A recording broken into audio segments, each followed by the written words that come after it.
Assalamu alaikum, namaste, and welcome everybody to the News Hour with your favorite host, Andos Jennifer Rogers. And if you are new to our channel, do not forget to share this video with all your friends and family so they are aware about all the things happening in Qatar and all around the world. And with that, we are also available on Instagram, Facebook, and Twitter, where we post a lot of interesting content, and it's just for you. Do not forget to subscribe to our YouTube channel, which is also called Qatar Day, and do not forget to check out our other channel, which is called qatarday.com. And with that, I have about 3 local news and 2 international. So let's just get into it.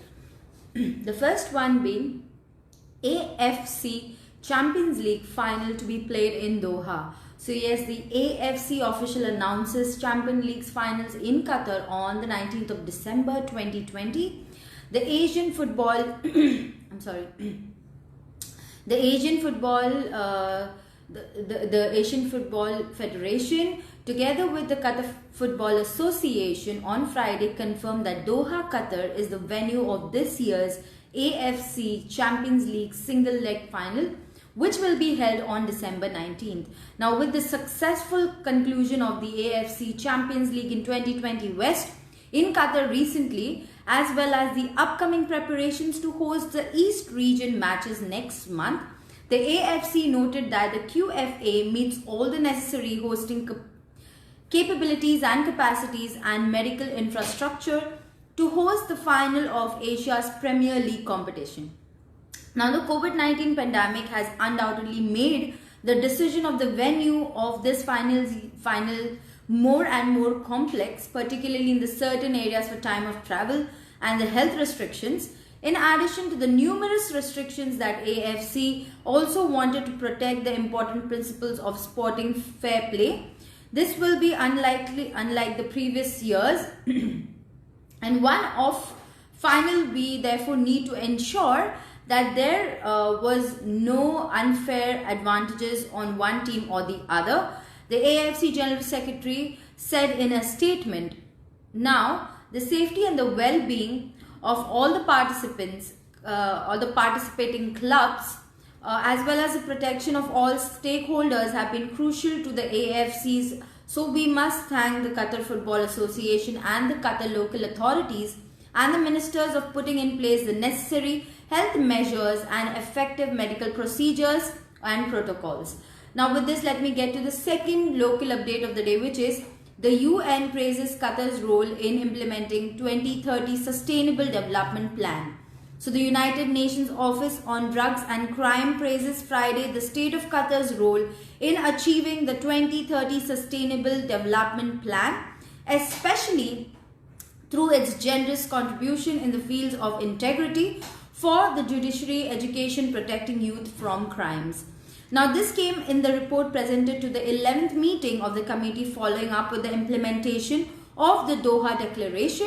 The report said that it was the first time a member of the country supported the establishment of a program with such strong finances to help the countries implement their commitment under the Doha Declaration and contribute to achieving the 2030 Sustainable Development Plan.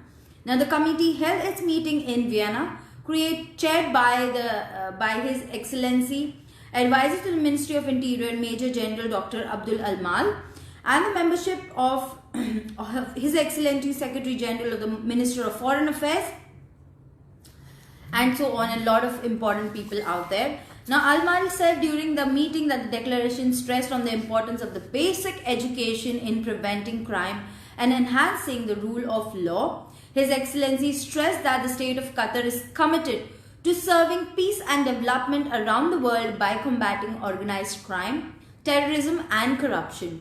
His Excellency expressed his satisfaction with the efforts of the UN Office on Drugs and Crime over the past 5 years in terms of implementing the Doha's Declaration resolution, stressing that the state of Qatar's commitment to supporting the office's different activities. Now with that, let me get to the third update of the day, which is Traffic Department urges all campers to follow rules and safety conditions. Now, as you know, the weather has got good, it's got cold. Now I know the people are going to start going out and camping and barbecues and stuff happening, right?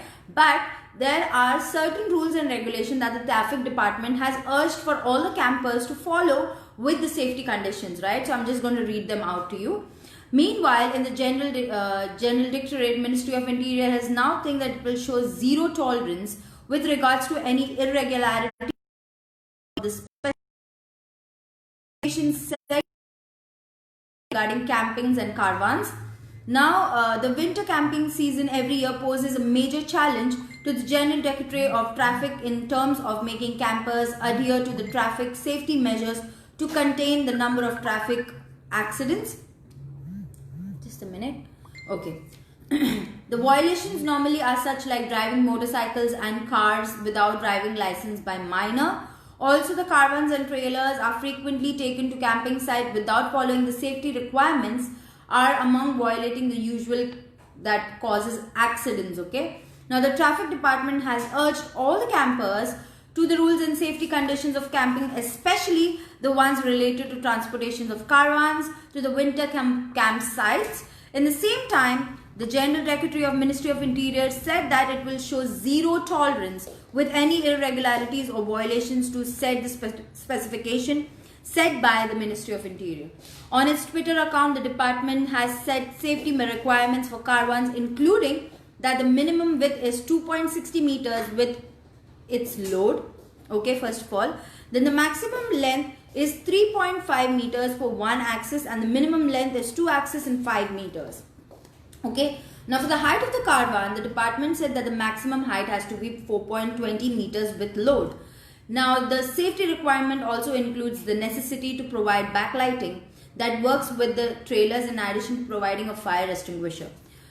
Also, apart from the awareness of the program, a special committee has been constituted to address the serious issues of the traffic accidents at the sea line areas, and the committees will start its work from the beginning of winter camping season, said a senior official at the Ministry of Interior.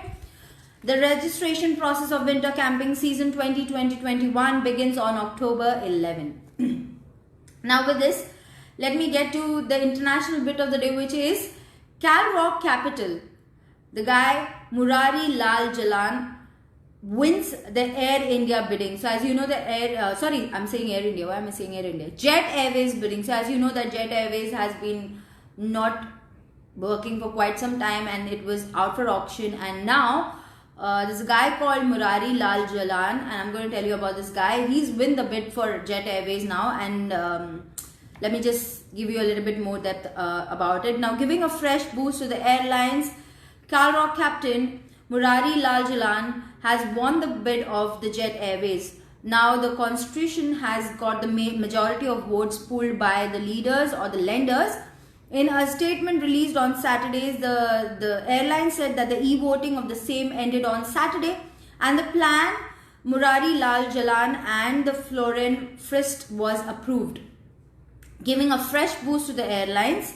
The e-voting conducted today, that is on the October 17, 2020, a resolution plan submitted by Mr. Murari Lal Jalan and Mr. Florian Fritz have been duly approved by the COC under the Section 30 in the code as successful resolution plan. The resolution professional is the process of filing an application in accordance with Section 30 to the code of approval of said resolution plan by the Honorable NCLT, and the intimation of the same shall be given to the members as required, as said by the statement. Now, once the announcement is made, the resolution professionals will submit the winning plan to the National Company Law Tribunal, which will have to be given to the approval of the new owner to take over the airlines. Now, the airline has been grounded since April 2019, but will see a renewal or revival after the bid. The development comes as a time when the Indian aviation sector has been hit hard because of the COVID-19 pandemic. Even though some operations have resumed, traffic is still nowhere close to 2019 levels, but it has picked up on months and months to go, right? Now with that, let me get to the last international bit of the day, which is Pakistan rejects all baseless Armenian claims. Pakistan has denied its involvement in the ongoing Armenian-Azerbaijan conflict following a claim by the Armenian Prime Minister that Pakistani troops were fighting alongside Azerbaijan troops. In an official statement released on Saturday, the Pakistani foreign officer said it rejected Armenia's decision to resort to the irresponsible propaganda, and it was continued to stand by the brotherly nation of Azerbaijan. The defense minister of the region said on Friday that it had recorded another 29 casualties among its military, pushing the military death toll up to 633 since fighting the Azeri forces erupted at September 27. Now, the fighting has surged its worst level since the 1990s. When some 30,000 people were killed. Also on Friday, there were growing signs that the Russian brokered ceasefire agreed upon last week to allow side to swap the detainees and bodies of those killed, but all has been broken down.